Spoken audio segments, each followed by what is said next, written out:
तृप्ति डिमरी हुई आशिकी 3 से बाहर या फिर उन्हें बाहर कर दिया गया है। जो खबरें आ रही है वो तो इशारा कर रही है टुवर्ड्स द लैटर। क्या है विवाद, हम इस पे डिटेल पे बात करेंगे, लेकिन उससे पहले आप जल्दी से मेरे चैनल को सब्सक्राइब कीजिए and don't forget to press the bell icon. Hi friends, this is Mayur, you are watching beyond Bollywood plus.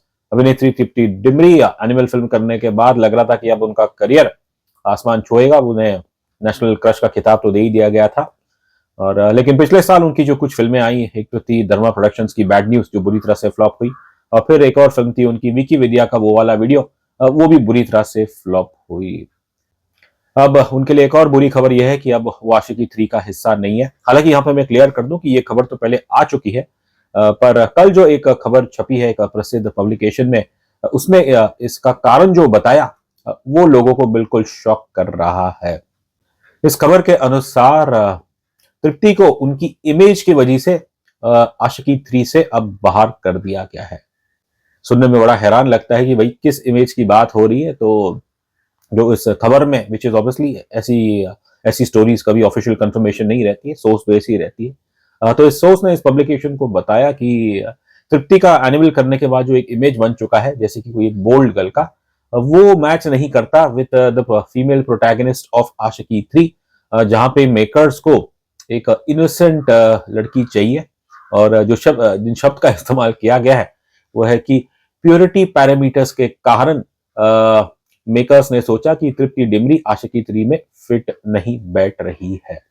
Yes, you heard it right, this is 2024, और एज पर रूमर्स तृप्ति डिमरी को आशिकी 3 से बाहर कर दिया गया है on grounds of purity parameters, जो उन्होंने अपनी इमेज बनाई है। I have just no words, to be honest. Frankly speaking, personally, if you ask me, मुझे नहीं लगता कि ये एग्जैक्ट कारण होगा, पर द वेरी फैक्ट कि कुछ ऐसी खबर छप के आई है और ये आपको जताता है कि 2024 में भी क्या कुछ हमारे बॉलीवुड के लोग ऐसा ही सोच रहे हैं। It is very sad to say the least.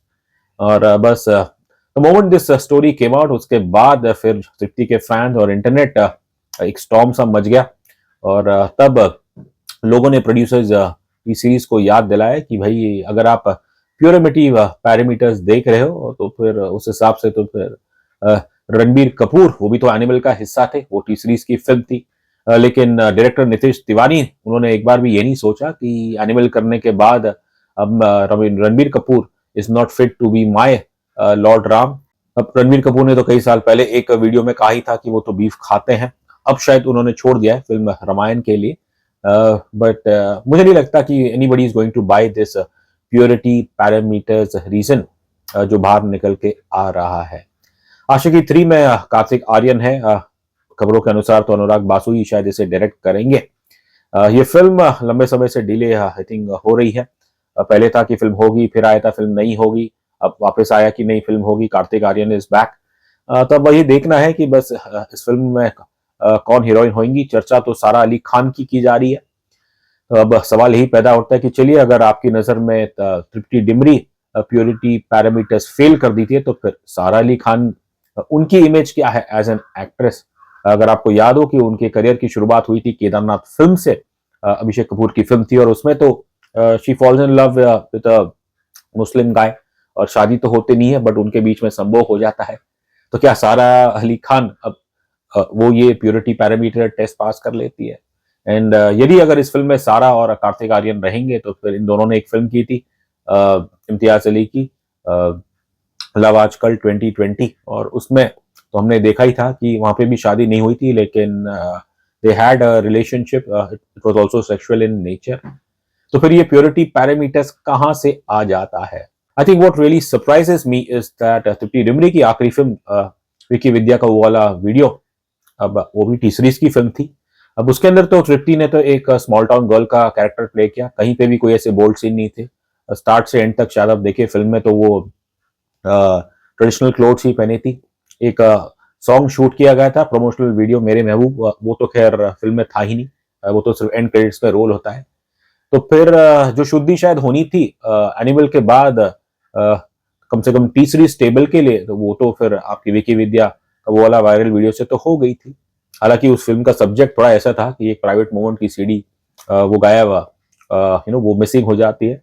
But उस फिल्म में ऐसा कुछ नहीं था जिससे मेरे ख्याल से तृप्ति की इमेज या किसी भी एक्टर की इमेज पे कोई दाग लगे। तो इसलिए obviously I am not ready to buy this purity parameters theory. ये सब बेतुकी बातें हैं, it is nothing but a bunch of BS. और जो असली रीजन है वो तो मेरे ख्याल से जनता जानती है। आई am sure lot of you people will recall that कि कैसे विकी विद्या का वो वाला वीडियो के प्रमोशंस के दौरान एक हादसा हुआ था जब आई थिंक राजस्थान में, और Tripti she was suppose to attend an event, ऐसा एक क्लेम किया था वहां की राजस्थान की एक फिकी बॉडी ने, और उस इवेंट में तृप्ति आई नहीं। तो फिर उसके जो ऑर्गेनाइजर्स थे obviously they had went public with their accusations कि तृप्ति इज अनप्रोफेशनल, उन्होंने हमसे पैसे लिए लेकिन she did not turn up for the event. जाहिर है उस वक्त तृप्ति की काफी बदनामी हुई थी, लेकिन जल्द तृप्ति की टीम द्वारा एक स्टेटमेंट इशू किया गया था जहां उन्होंने क्लियर कर दिया कि उन्हें कोई आइडिया नहीं था कि या उन्होंने कोई ऐसा अग्रीमेंट कोई साइन नहीं किया है, कोई उनकी कमिटमेंट नहीं थी टुवर्ड्स दिस पर्टिकुलर इवेंट, और उन्हें नहीं पता कि ये कैसे हुआ। बस वो बात थी और उसके बाद फिल्म आई, फिल्म पिट गई, और फिर शायद कुछ इट डिडंट टेक लॉन्ग कि जब पहली बार खबर आई कि तृप्ति डिमरी अब आशिकी 3 का हिस्सा नहीं है। वेल, कहने की कुछ जरूरत नहीं है, but it is evident that यहाँ पे ये जो हादसा हुआ था प्रमोशन के दौरान, that has definitely impacted relationship between Tripti Dimri and T series. अब उस दौरान जो उड़ती उड़ती खबर आई थी वो तो इस तरफ इशारा कर रही थी कि शायद प्रोडक्शन के किसी कर्मचारी ने तृप्ति के बिहाफ पे एक कमिटमेंट दी थी टू दिस जयपुर फीकी बॉडी। अब क्योंकि तृप्ति और इनकी टीम उसको इसके बारे में कोई इल्म नहीं थी, so they were right in not honouring something which they did not commit to. जब किसी बड़े प्रोडक्शन हाउस के साथ आपका कुछ पंगा हो जाए तो नेचुरली लोग कहते हैं कि अरे भाई आपने तो शायद अपने पैर पे कुल्हाड़ी मार ली है। बट इतिहास आपको बताएगा कि इस इंडस्ट्री में there are no permanent friends, though no permanent enemies. Tripti का करियर देखे मुझे नहीं लगता कि उन्हें इतना कुछ इम्पैक्ट पड़ेगा, and she is already got one good film जहां पे वो फहद फासिल के साथ दिखाई देगी। That film will be Fahadh Faasil debut in Hindi cinema. और रही बात रिश्ते टूटने की और काम ना मिलने की, इसका सबसे बड़ा उदाहरण तो कार्तिक आर्यन खुद है, जिनका कुछ साल पहले बड़ा झगड़ा हुआ था धर्मा प्रोडक्शन के साथ, और फिर धर्मा ने उन्हें बाहर कर दिया था दोस्ताना 2 से। दोस्ताना 2 अब तक तो खैर टेक ऑफ कर ही नहीं पाई है, after basically fighting behind the curtains. और अब हकीकत तो यह है कि धर्मा ने हाल ही में कार्तिक आर्यन के साथ एक फिल्म का ऐलान किया है। So I am sure that no permanent friends, no permanent enemies, और नेसेसिटी बेसिकली डिटरमाइन करती है कि कौन किसके साथ काम करेगा। And I am sure and we are hopeful कि down the line both T series and Tripti Dimri might be able to bury their differences, और कोई एक अच्छी स्क्रिप्ट आई तो फिर जरूर टी सीरीज को तृप्ति डिमरी को लेना चाहिए।